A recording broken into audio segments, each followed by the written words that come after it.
नमस्कार शेतकरी मित्रांनो खरीप पीक विमा 2023-24 रब्बी पीक विमा 2023-24 त्याचबरोबर शेतकरी मित्रांनो इथून मागचे 3 वर्षाखालची जी काही पीक विमा होती ती आता वितरण होण्याचा तुम्हाला व्हिडिओ मागचा टाकलेला आहे।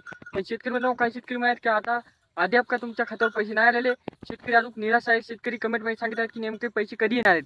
तर शेतकरी मित्रांनो पहिल्या टप्प्यामध्ये बऱ्याचशा शेतकऱ्यांना हे केंद्र सरकारद्वारे निधी मंजूर म्हणजे की देण्यात आलेला आहे। 900 कोटी निधी हा देशातील करोडो शेतकऱ्यांसाठी मंजूर करण्यात आलेला आहे व त्यातला 300 कोटी निधी शेतकऱ्यांच्या खात्यावर जमा झालेला आहे। उर्वरित 400 कोटी निधी राहिलेला आहे जे की तुमच्या खात्यावर लवकरात लवकर येईल आणि दुसऱ्या टप्प्यामध्ये 800 कोटी निधी येणार आहे जे की शेतकऱ्यांना लवकरात लवकर पाहायला मिळणार आहे। पण यामध्ये आपण पाहत आहोत की यामध्ये कोणकोणते जिल्हे पात्र राहू शकतात किंवा काय प्रोसिजर आहे यामध्ये राहण्याची पात्र।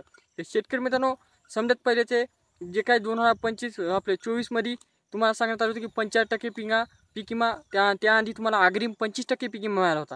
तर शेतकरी मित्रांनो नेमका पीक विमा काय असते हे पहा। तर शेतकरी मित्रांनो पीक विमा मंजूर होण्यासाठी तुमच्या जिल्ह्याची तालुक्याची गावाची आणेवारी 50 पैशापेक्षा कमी असेल तर तुम्हाला पीक विमा 75% मिळतो आणि 50 पैशापेक्षा जर जास्त तुमची आणेवारी असेल तर तुम्हाला पीक विमा म्हणजे 45 पैसे आले असेल तर तुम्हाला 25% पीक विमा मिळतो। कापणी परोगा असो किंवा कापणी आधी असो नुकसान झाले तुमचे जे काही नुकसान गृहीत धरले जाते त्यानुसार तुम्हाला 75% पीक विमा मिळतो। पण शेतकरी मित्रांनो काही शेतकऱ्यांना आता म्हणजे की माहीत नाही की आपल्या जिल्ह्याची आणेवारी किती आलेली आहे। तर शेतकरी मित्रांनो हिंगोली असो परभणी असो यांची आणेवारी 50 पैशापेक्षा कमी आलेली आहे।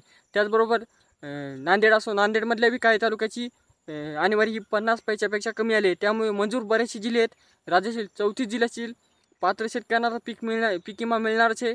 पण त्याचबरोबर जे काही वैयक्तिक क्लेम पाठवून शेतकऱ्यांना वैयक्तिक क्लेम म्हणजे की तुमच्या तालुक्यातून तुमच्या गावातून तुम्ही 10-15 लोकांचं नुकसान झालं आहे तेच वैयक्तिक क्लेम करून तुम्ही पाठवले आहेत त्यांना पण 75% पीक विमा मिळणार आहे।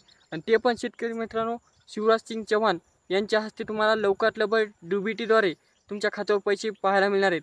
कारण की शेतकरी मित्रांनो थोड्या किस्तीने बऱ्याचशा शेतकऱ्यांच्या खात्यावर पैसे टाकण्यात येत आहेत व एका टप्प्यामध्ये संपूर्ण पैसे टाकणार नाहीत, थोड्या म्हणजे की टप्पे करून टाकत आहेत। तर मित्रांनो पहिल्या टप्प्यामध्ये काही शेतकऱ्यांना मिळालेलं आहे त्यामध्ये परभणी असो नांदेड असो हिंगोली असो या जिल्ह्यातील शेतकऱ्यांना सध्या काय पैसे मिळाले नाहीत पण लवकरात लवकर मिळणार आहेत। त्या जिल्ह्यातील शेतकऱ्यातून खूप कमेंट येत आहेत त्यामुळे सांगित आहे आधी त्याने शेतकरी मित्रांनो लवकरात लवकर तुम्हाला पीक विमा मिळणार आहे। थोडीशी गडबड करू नका, जर तुम्ही पात्र असाल तुम्ही जर खरंच जर शेतकरी म्हणजे की तुमचं नुकसान झालं असेल तुम्हाला लवकरात लवकर 2023, 24 आणि 25 म्हणजे की जे काही तुमची पीक विमे 3 वर्षाखालचे बाकी आहेत त्यांचे पीक विमे मिळणार आहेत। त्याचबरोबर शेतकरी मित्रांनो बरेचसे शेतकऱ्यांना वाटत आहे की नेमके कधी मिळणार। तर शेतकरी मित्रांनो येणाऱ्या 8 दिवसामध्ये तुमच्या खात्यावर पैसे जमा होतील असे सांगण्यात आलेले आहे। आणि नवीन म्हणजे की दुसरा एखादा शिवराजसिंग चौहान यांचा कार्यक्रम असेल त्यामध्ये तुमच्या DBTद्वारे प्रत्येक खात्यावर पैसे जमा होणार आहेत। पण शेतकरी मित्रांनो तुम्हाला अद्याप बी पीक विमा आला असेल तर लवकरात लवकर येईन, तुम्ही काय गडबड करू नका। पण त्याआधी तुमच्या नातेवाईकांना किंवा मित्रांना हा व्हिडिओ शेअर करा। भेटूया नेक्स्ट व्हिडिओमध्ये, तोपर्यंत धन्यवाद।